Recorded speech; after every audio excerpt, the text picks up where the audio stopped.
안녕하세요. 사회복지 실천론을 맡은 정인숙입니다. 여러분 반갑습니다. 지금부터 그 사회복지 실천론을 한번 차근차근 보게 될 텐데요.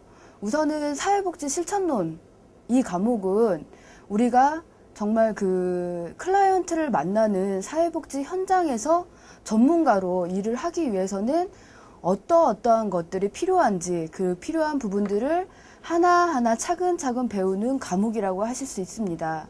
또한 이 실천론은 실천 기술론하고 아주 유사하고 밀접한 연관성이 있습니다. 그 실천론은 그 이론적인 부분들에 대해서 어떤 중심적인 부분이라고 한다면 실천 기술론은 어떤 기법 중심으로 해서 선생님들이 함께 같이 따라오시면은 조금 더 내가 사회복지 현장에 정말 전문가로서 안에 들어갔을 때, 그랬을 때 정말 전문적인 역량을 발휘하면서 정말 차근차근 그 역량을 키우시고 또 지금 그 준비하시는 1급 시험 또한 차근차근 이 과정을 밟아 오시면서 자연적으로 내 몸에 배이고 그리고 문제들도 정말 그 하나하나 정말 그 스스럼 없이 문제가 잘 풀리지 않을까 이런 생각들이 듭니다. 저는 그 1장부터 차근차근 한번 그 오늘 밟아갈 텐데요. 그 1장 안에서는 우리가 주의 깊게 보아야 될 부분들이 세 부분으로 나누어져 있습니다. 자, 1장의 제목은 그 선생님들 책을 펴보시면은요, 교재를 펴보시면은요, 자, 사회복지 실천의 개념 및 정의라고 되어져 있습니다. 제일 처음에 우리가 세 가지를 먼저 본다고 말씀을 드렸는데요. 그 세 가지를 한번 판서를 하면서 보도록 하겠습니다. 자, 오늘의 가장 중요한 부분들은, 자, 사회복지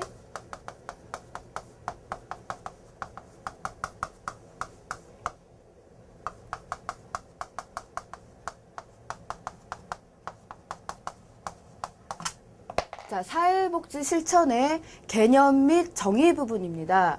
그 중에서 우리는 첫 번째로는 사회복지 실천의 어떤 정의와 그리고 두 번째는 그 사회복지의 어떤 이념 그리고 철학 그리고 세 번째로는 사회복지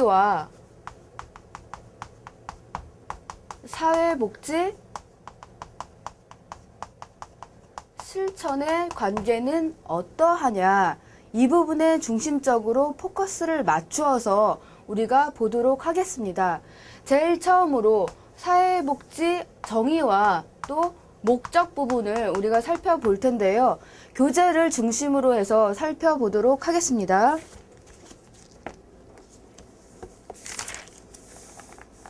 자, 20페이지 사회복지 실천의 정의 부분입니다.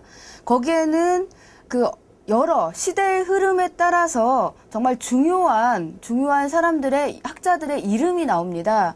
제일 처음에 나온 이름이 바로 메리 리치몬드인데요. 이 메리 리치몬드는 계속 그 사회복지 어떤 서구의 역사에서도 사실 되게 중요한 사람으로 나오고 있는 사람입니다. 이 메리 리치몬드가 정의한 사회복지 실천을 보시면은요, 개인 그리고 환경사회의 어떤 의식적인 조정을 통해서 개인의 인격 발달을 이루어가는 과정이다라고 했습니다. 즉, 개인 그리고 환경, 이 두 개의 어떤 양자의 어떤 조합, 이런 것들이 가장 중요한 부분이다라고 얘기를 하고 있고요. 궁극적으로 그 메리 리치몬드는 사실은 어떻게 보면 사회복지 실천에서 아주 좁은 부분, 미시적인 부분들에 대한 정의를 얘기를 하고 있다라고 보실 수가 있겠습니다. 자, 두 번째로는요, 그 또 많이 나오고 있는 그 뒤로 또 제가 이제는 자세하게 말씀드릴 학자로 핑커스와 미나한이라는 분이 계십니다. 이 두 사람은요, 사람과 환경에 존재하는 체계들 사이의 연결과 상호 관계이다라고 그 사회복지 실천을 정의 내렸습니다. 이 부분도 잊지 말고 기억을 해두시고요. 가장 중요한 부분들은 사실은 세 번째에 있는 그 전미사회복지사 협회, NASW에서 정의 내린 부분입니다. 자, 여기 부분에서는요, 문제를 미리 예방하여, 자, 개인, 집단, 지역사회의 어떤 잠재력을 최대화해서 어떤 그 원조적인 활동을 한다라는 부분들에 포커스를 맞추어서 정의를 내렸습니다. 그 다음으로는요, 한 단계 더 발달을 더 해서요, 전미 사회복지사 협회에서는 자, 조금 더 구체적으로 정의를 내렸습니다. 자, 개인, 그리고 지역사회, 혹은 집단의 어떤 사회적인 어떤 기능을 증진시키고, 향상시키고, 또 자신들의 어떤 목표 달성을 위한 어떤 사회 조건을 가장 중요한 부분들은 스스로 만들 수 있도록 그 클라이언트가 스스로 만들 수 있도록 돕는 어떤 전문적인 어떤 활동이다라는 데 가장 중요한 부분들이 있습니다. 자, 여기서 잠시 정의 부분의 가장 핵심적인 핵심 단어를 살펴보도록 하겠습니다. 자, 사회복지 실천의 정의 부분에서 가장 핵심적인 단어로는 자, 개인, 그리고 집단, 그리고 지역사회, 개인, 집단, 지역사회, 누구에게? 자, 누구에게? 개인, 집단, 지역사회에게 무엇을?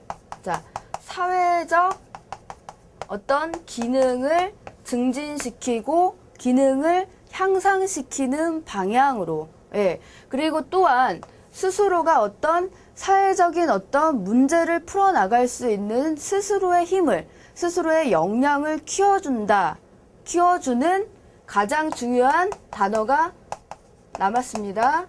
전문적 활동이다 라는 부분입니다. 자, 이 세 부분에 대한 어떤 핵심적인 단어를 잊지 않고 기억을 해두셔야 되는 부분입니다. 자, 사회복지 실천의 정의라고 한다면 다시 한번 정의 내리도록 하겠습니다. 자, 개인, 집단, 지역사회, 모든 영역에서 이 안에서의 어떤 역기능들을 좀 바뀌어서 사회적인 기능이 향상되거나 증진시키는 방향으로 클라이언트가 스스로 할 수 있도록 역량을 강화해주는 전문적인 활동이다 라고 기억을 해두셔야 되겠습니다. 이 부분은 분명히 외우시고 들어가야 되는 부분입니다. 자, 다시 책으로 돌아오도록 하겠습니다. 자, 가장 중요한 부분들은 이렇게 어떤 시대의 흐름에 따라서 사회복지의 정의들이 조금씩 바뀌고 있다라고 느끼시겠지만 사실은 공통적인 속성, 사회복지 실천의 어떤 본질적인 특성들은 바뀌지 않고 있다라는 모습들을 보실 수가 있으십니다. 자, 그 다음으로 우리가 사회복지 실천의 목적을 한번 살펴보도록 하겠는데요. 자, 사회복지의 궁극적인 목적은 가장 중요한 키포인트는 인간의 삶의 질을 향상시킨다라는 부분입니다.